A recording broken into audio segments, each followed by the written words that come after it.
शिवाय। ओम नमः शिवाय। ओम नमः शिवाय। ओम नमः शिवाय। ओम नमः शिवाय। ओम नमः शिवाय। ओम नमः शिवाय। ओम नमः शिवाय। ओम नमः शिवाय। ओम नमः शिवाय। ओम नमः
जगत के कण कण में समाया हुआ और जगत के कल्याण के लिए प्रत्येक शब्द और स्वर में व्याप्त ओंकार।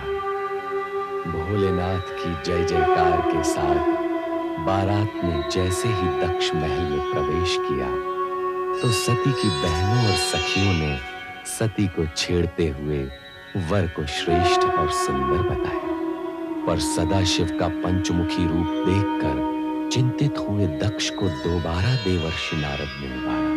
पुत्री को विदा करते समय कठोर और अहंकारी दक्ष भी दुखी हो गए। कैलाश पहुंचने पर शिवगण प्रसन्न होकर शिव सती की जय जयकार करते हैं और उधर दक्ष महल में पुत्री के लिए चिंतित प्रजापति दक्ष को नारद जी सती की कुशलता और प्रसन्नता का समाचार देते हैं। दक्ष प्रतिवाद करते हैं और शिव के प्रति अपशब्द बोलते हैं, पर नारद को शिव विरोधी शब्द सुनना स्वीकार नहीं। नारद उनके कक्ष से बाहर प्रस्थान करते हैं। नारायण नारायण नारायण। प्रणाम देवजी। प्रणाम भावजविरनी, प्रणाम। मुझसे क्या अपराध हुआ देवजी जो आप मुझसे मिले बिना ही लौट रहे थे? नारायण नारायण। दक्ष प्रजापति के वार्तालाप में इतना उलझ गया कि मुझे आपका ध्यान ही नहीं रहा। मुझे क्षमा करना भावज। देवजी, मुझे भी वो सब बताइए जो आपने अपने भ्राताश्री से कहा। अर्थात आपने हमारी कुछ कुछ बातें सुन ली हैं। कुछ कुछ सुन ली हैं, परंतु ये बताइए कौन सा शुभ संदेश लेकर आप उन्हें बताने आए थे?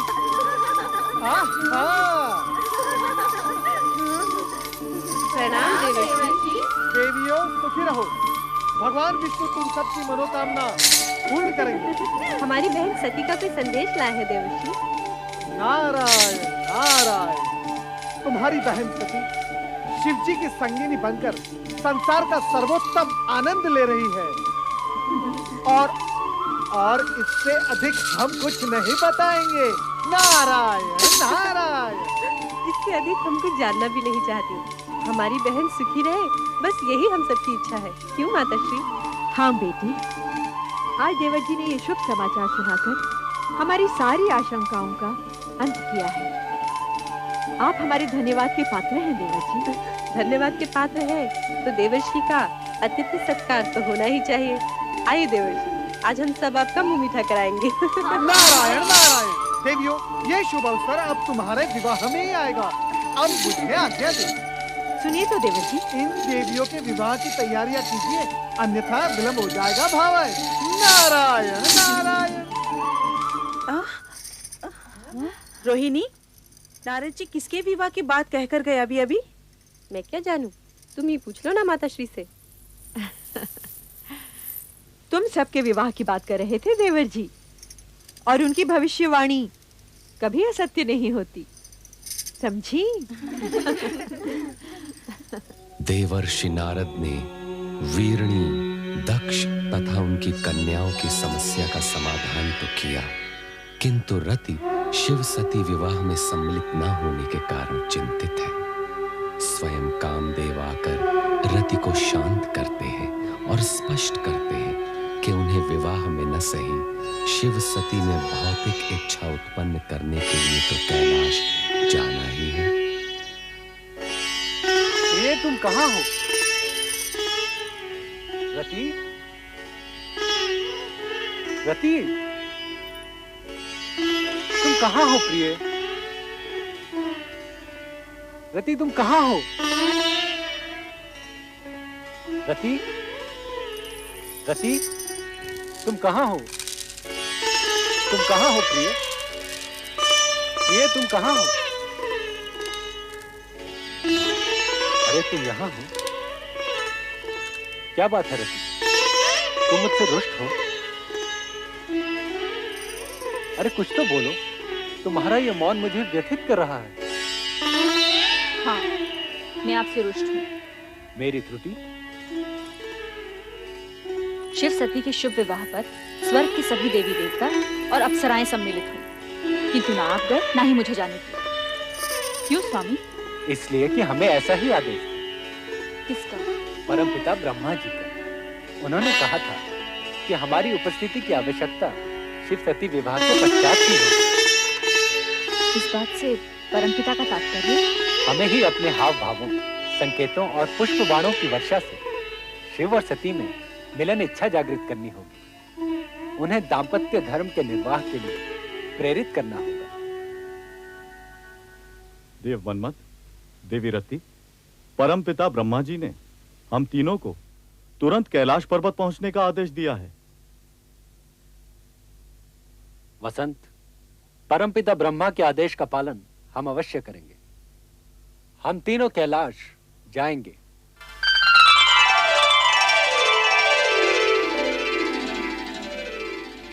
प्रिय, राजमहल का सुख भोगने वाली सती को कैलाश आकर प्रसन्नता हुई या नहीं? स्वामी, आपके चरणों में जो स्थान मिल गया है, इससे अधिक प्रसन्नता और क्या होगी?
आओ नारद, आपने शिव सती के आनंद लीला के दर्शन किए अथवा नहीं? प्रभु, वो एक अद्भुत दृश्य था। उस आनंदमय रूप में अलौकिक नवदंपति को देखना स्वयं में एक विचित्र अनुभव था। तो क्या आप इस आनंद लीला का रहस्य समझे नारद? नारायण नारायण, मैं बाल ब्रह्मचारी भला इस गूढ़ रहस्य को कैसे समझ पाऊंगा? श्री हरि, आप इस पर तनिक प्रकाश डाले तो अच्छा होगा। यह प्रकृति और पुरुष का संगम है। इनकी यह आनंद लीला सृष्टि में नूतन घटनाओं का सृजन करेंगी। क्या इस सृजन का संबंध विष्णु प्रिय लक्ष्मी के आगमन से है? देखिए आगे क्या होता है। सत्य है प्रभु, सत्य है। भविष्य की बात तो भोलेनाथ ही जाने, परंतु श्रीहरि, आपके मन की बात कुछ कुछ मैं समझ गया हूं, परंतु शिव सती की लीला का रहस्य समझना निस्संदेह कठिन है। नारायण नारायण।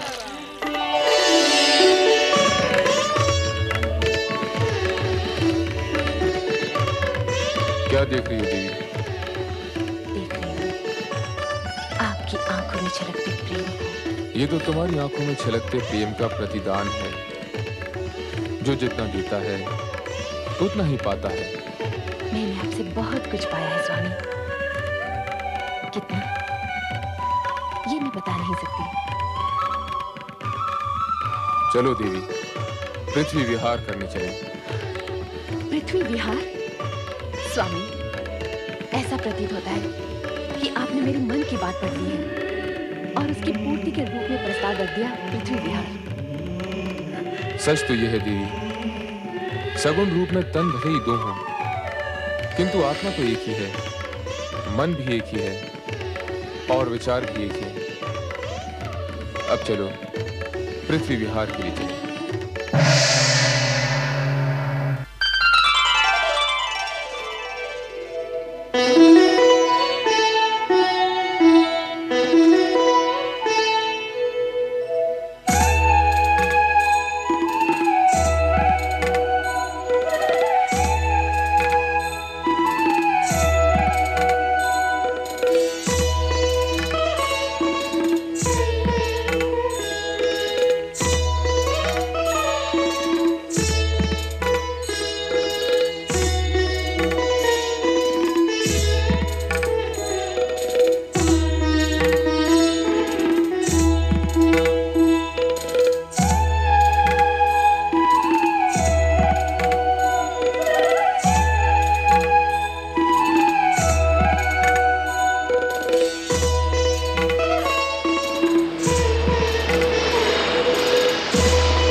दुर्वासा ऋषि हैं, अत्रि अनुसैया के पुत्र।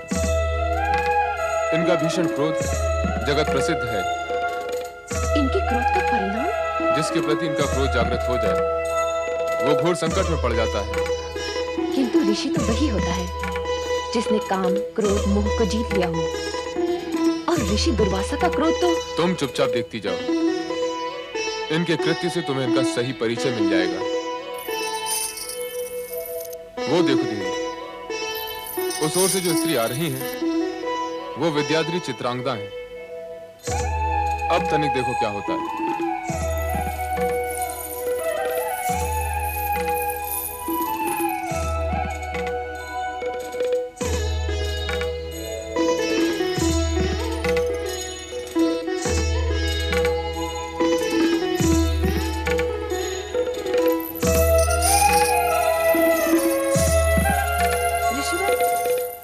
प्रणाम स्वीकार करें। तुम्हारा कल्याण हो। इस अकिंचन की ओर से ये श्रद्धा सुमन आपको अर्पित है, इन्हें स्वीकार करें।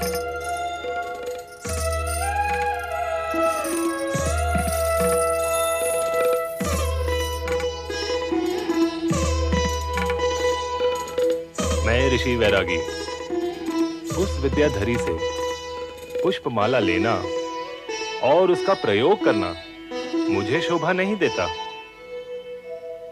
अब मैं इस पुष्पमाला का क्या करूं?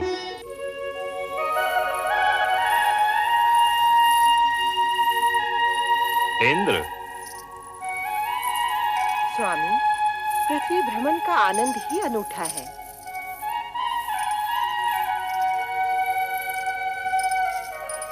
ये कथन, अरे महर्षि दुर्वासा, प्रणाम ऋषिवर। मंगल हो देवराजेंद्र। देवी शची, मैं तुम्हें एक भेंट देने का इच्छुक हूं, स्वीकार करोगे? ऋषिवर, आपकी दी हुई भेंट हम कैसे अस्वीकार कर सकते हैं?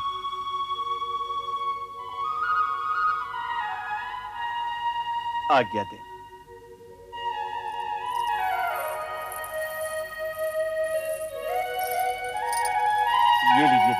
स्वामी, हम देव देवियां जो नंदन वन के पुष्प दान करने के आती हैं, ऐसी साधारण मालाएं हम पर कदापि शोभा नहीं देंगी। आपको ऋषि दुर्वासा की दी ये भेंट स्वीकार करनी ही नहीं थी।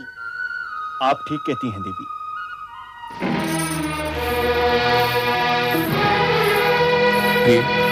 अब हमारा हरण हो चुका है। चलो कैलाश लौट चले। शची, देवराजेंद्र, प्रेम से भेंट की हुई मेरी माला का तुमने घोर अपमान किया है। अब तुम्हें इसका परिणाम सहन करना ही होगा। मैं तुम्हें श्राप देता हूँ कि अपनी स्वर्ग संपदा से वंचित होकर तुम और तुम्हारे साथी देवताओं का उस प्रकार स्वर्ग से पतन हो जाएगा जिस प्रकार मेरे द्वारा की हुई माला को तुमने पतित किया है। स्वामी, शीघ्र ही हमारा स्वर्ग जाना आवश्यक है। अहंकार वश ही सही, पर दुर्वासा द्वारा भेंट माला को फेंककर इंद्र और इंद्राणी ने जो अपराध किया, उसके परिणाम स्वरूप दोनों के आनंदपूर्ण भविष्य में अंधकार की कालिमा प्रवेश कर गई और स्वर्ग का संपूर्ण वातावरण हर्षोल्लास से वंचित हो गया। प्रणाम देवेंद्र। प्रणाम देवेंद्र। प्रणाम देवेंद्र। प्रणाम इंद्रदेव।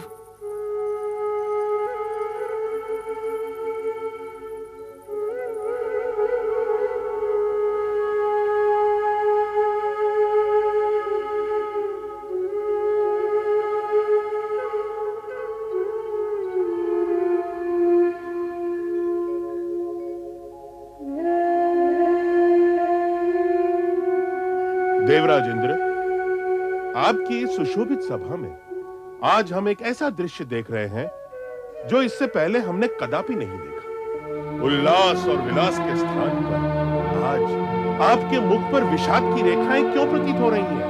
वो इंद्रलोक जिसकी प्रत्येक दिशा में आनंद स्वयं आनंदित होकर हर पल विराजमान रहता था, प्रतीत होता है वो कहीं लुप्त हो गया है।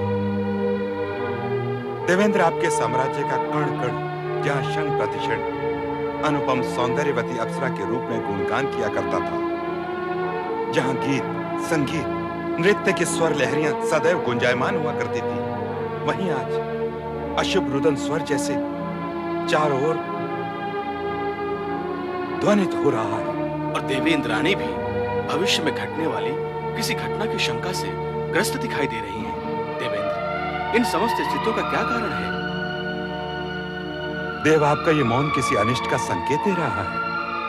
यदि आपने मौन व्रत धारण किया है तो हम सबके आग्रह से अपना ये व्रत त्याग दीजिए और हमें बताइए, इंद्रलोक में जो विपरीत परिस्थिति बनाई है, इसके मूल में क्या कारण है? आदरणीय मेघदेव, वरुण देव, वायुदेव, अग्निदेव एवं देवगुरु बृहस्पति जी, आप सभी ने हम दोनों की मनोस्थिति को जानकर जो भी कुछ कहा है वो शब्दशः सत्य। अर्थात मैं और इंद्राणी इस समय अत्यधिक व्यथित, चिंतित एवं कुंठित हैं। कारण यह है कि अब स्वर्ग पर हमारा अधिकार नहीं रहेगा। ये आप कैसे अशुभ वचन बोल रहे हैं देवेंद्र? देवगुरु, मैंने जो कुछ भी कहा है उसमें लेश मात्र भी असत्य नहीं है। महर्षि दुर्वासा के श्राप से यह दुर्घटना किसी भी क्षण घटित हो सकती है। महर्षि दुर्वासा के श्राप से?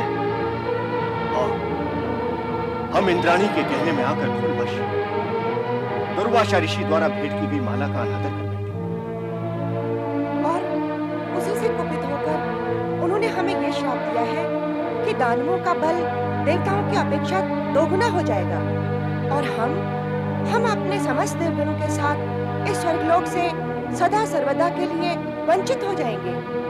देव, आपने ये कैसा अनर्थ कर डाला? महर्षि दुर्वासा का श्राप कभी मिथ्या नहीं हो सकता। वो अपना प्रभाव अवश्य लाएगा। उनके श्राप से मुक्ति निवारण का कोई उपाय नहीं, कोई उपाय नहीं। अब स्वर्गलोक अवश्य नष्ट भ्रष्ट हो जाएगा देवराजेंद्र। हम सभी को इस स्वर्ग संपदा से सदैव के लिए वंचित होना पड़ेगा।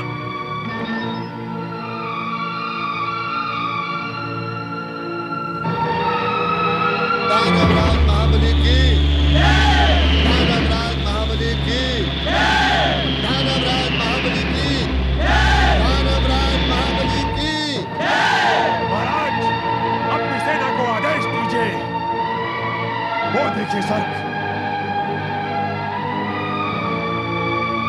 लगता है दुर्वासा ऋषि का श्राप फलित हो रहा है।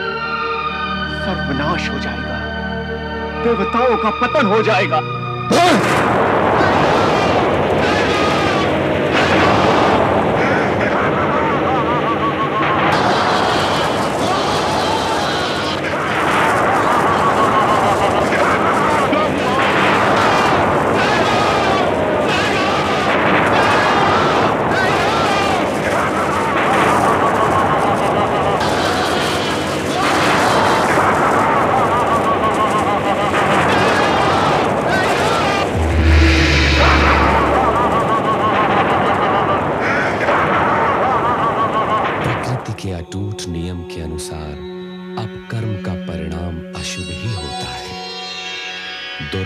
ऋषि के श्राप के फल स्वरूप स्वर्ग पर असुरों के अधिकार के पश्चात इंद्रादि को स्वर्ग त्यागना पड़ा। कैलाश पर इंद्र के इस अधोपतन से व्यथित सती शिव से इंद्र व स्वर्ग की रक्षा के लिए आग्रह करती है। इस भीषण समस्या का कोई तो समाधान होगा स्वामी। मुझे आश्चर्य हो रहा है, आप सब कुछ जानते हुए भी मौन रहे। आपने दुर्वासा ऋषि को रोकने का प्रयत्न भी नहीं किया। देवी, हर किसी को अपने किए हुए कर्मों का परिणाम किसी न किसी रूप में भुगतना ही पड़ता है। विधाता के विधान में हस्तक्षेप करना ब्रह्मा, विष्णु और महेश के लिए भी असंभव है। आप तो करुणा निधि हैं, भक्तों के उद्धारक हैं। देवताओं की भी आप पर अपार श्रद्धा और भक्ति है। उन्हें संकट से उबारना आपका परम कर्तव्य है। जब हमारे उन भक्तों को हमारे पास आने की प्रेरणा मिलेगी, तब हम अपना ये कर्तव्य अवश्य निभाएंगे। परंतु समय से पहले देवताओं को स्वर्ग सुख का अधिकार नहीं मिल सकता। असुराधिराज स्वर्गाधिपति महाराज बलि की जय। असुराधिराज स्वर्गाधिपति महाराज बलि की जय। महाराज बलि की जय। महाराज बलि की जय।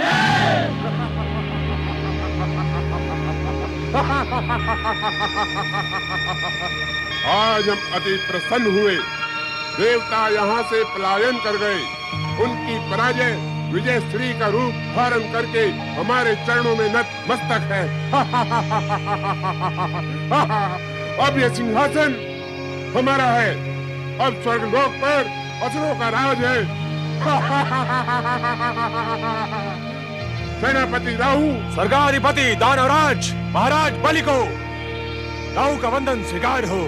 सेनापति राहु, तीनों लोकों में यह घोषणा करवा दो कि अब स्वर्गलोक पर देवताओं का नहीं, हम दानवों का अधिकार है।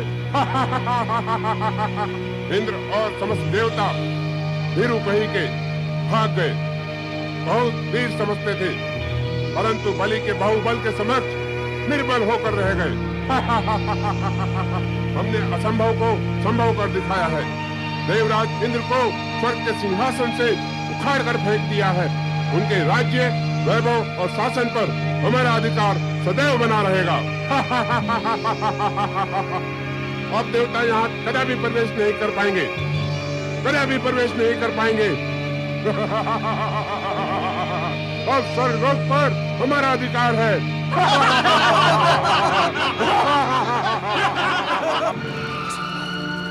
असंभव! स्वर्ग से हमें अपदस्थ करना असंभव है। स्वर्ग हमारा है। इस स्वर्ग पर हमारा जन्म सिद्ध अधिकार है। असुरों की प्रकृति में अंकुश है। उन्हें नियमों में बांधना कठिन है। वो बलशाली भी है। उनकी आसुरी शक्तियों से जीतना हम देवताओं के लिए असंभव है। ऐसी बातें करके आप हमारे मनोबल को ना गिराइए वरुण देव।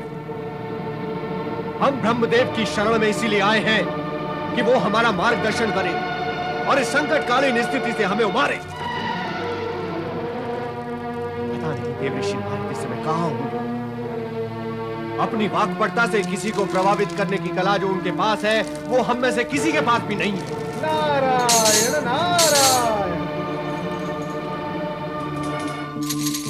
धन्यवाद स्वर्गाधिपति इंद्र, धन्यवाद। किसी भी संदर्भ में आज आपने इस हरिभक्त नारद की प्रशंसा तो की, आइए परमपिता ब्रह्मा के समक्ष अपनी समस्या रखें। आइए। नारायण नारायण नारायण नारायण। परमपिता ब्रह्मा, आज देवराज इंद्र और समस्त देवगण आपके समक्ष एक गंभीर समस्या लेकर उपस्थित हुए हैं। हे सृष्टिकर्ता ब्रह्मा जी, हम पर घोर अत्याचार हुआ है। आपको ये जानकर अत्यंत दुख होगा कि हम पर अत्याचार करने वाला आप ही से उत्पन्न ऋषि अत्रि का पुत्र है। हम दुर्वासा के क्रोध से भली-भांति परिचित हैं। किंतु ब्रह्मदेव, सर्वप्रथम तो एक ऋषि को अपने क्रोध पर ही विजय पानी चाहिए। दूसरी बात ये कि क्रोध करने का कोई कारण भी तो होना चाहिए। किंतु दुर्वासा ने तो हम पर अकारण ही क्रोध किया है और हमें श्राप देकर असुरों के लिए स्वर्ग का मार्ग प्रशस्त किया है। देवराज, क्या दुर्वासा के उग्र स्वभाव से आप परिचित नहीं? क्षण मात्र में क्रोध की ज्वाला उनके मन में प्रकट हो जाती है। इस बात का आपको ध्यान रखना चाहिए था। दुर्वासा का शाप तो एक निमित्त मात्र है सरस्वती। देवराज, स्वर्ग से आप लोगों के निष्कासन का कारण आपके अपने कर्म। हमारे कर्म पालन में कौन सी त्रुटि रह गई ब्रह्मा जी? हमारे कर्तव्यों में कहां खोट आ गया? देवराज, सबसे बड़ा खोट तो यही है कि आप लोगों ने अपने अधिकारों के उपयोग पर तो पूरा ध्यान दिया, किंतु अपने कर्तव्यों की उपेक्षा ही कर दी। देवी सरस्वती, आपका क्या विचार है? आप सत्य कह रहे हैं ब्रह्मदेव। भोग, विलास, आनंद क्रीड़ाओं में रमे देवगण ये भी भूल गए कि इंद्रासन को अपनी जगह पर टिकाए रखने के लिए देवताओं को धर्म, कर्म, पुण्य और जन कल्याण का भी पूरा पूरा ध्यान रखना पड़ता है। ये माना कि हमसे कुछ त्रुटियां हुई हैं, किंतु इसका अर्थ ये तो नहीं कि देवताओं से उनका स्वर्गलोक छीन लिया जाए, असुरों को असुरलोक बनाने की छूट दे दी जाए। शांत देवराज, शांत। जो घटित हो गया उसे बदला नहीं जा सकता। अब इस विषय में और अधिक विचार विमर्श करने के लिए आप लोगों को भगवान विष्णु के पास जाना होगा। वो देवताओं के परम हितैषी एवं शुभ चिंतक। हे चतुर, यदि नारायण के सम्मुख आप ही हमारा प्रतिनिधित्व करें तो अति उत्तम होगा। भगवान श्री हरि विष्णु आपकी समस्या से अवगत हैं देवराज। आपको मार्गदर्शन मिल गया, किंतु उस पर चलना आप ही का। हमें विश्वास है चतुर्भुजधारी विष्णु आपकी समस्या का कोई न कोई समाधान अवश्य ढूंढ लाएगा। जय वैकुंठ।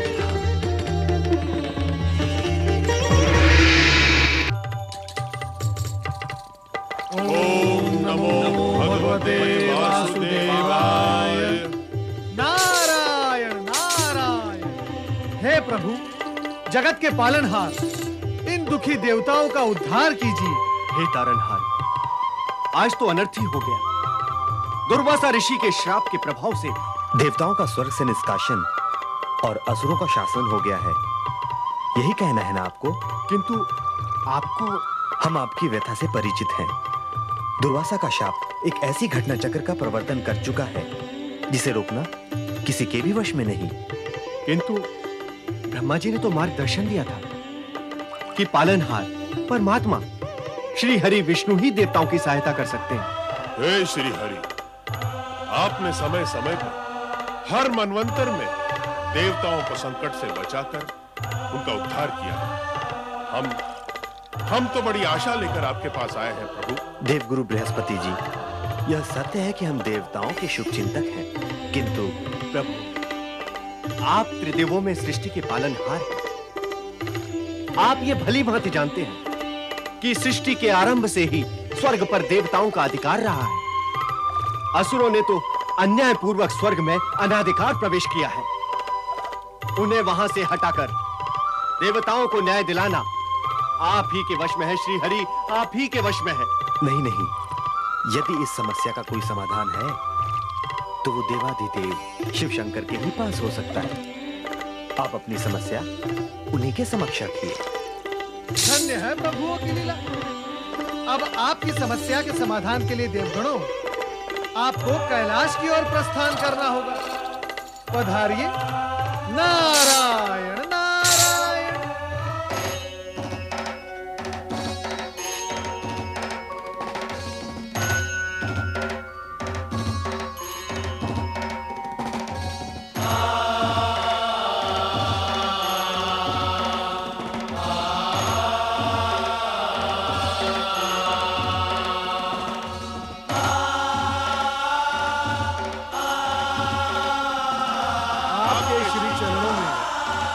अभिवादन स्वीकार हो देवी सती। बधाई। कैलाश धाम में आप सभी का स्वागत है। देवराज और देवगणों के साथ जो अन्याय हुआ है उसका मुझे अत्यधिक दुख है। इस विषय में मेरे स्वामी से भी चर्चा हुई थी।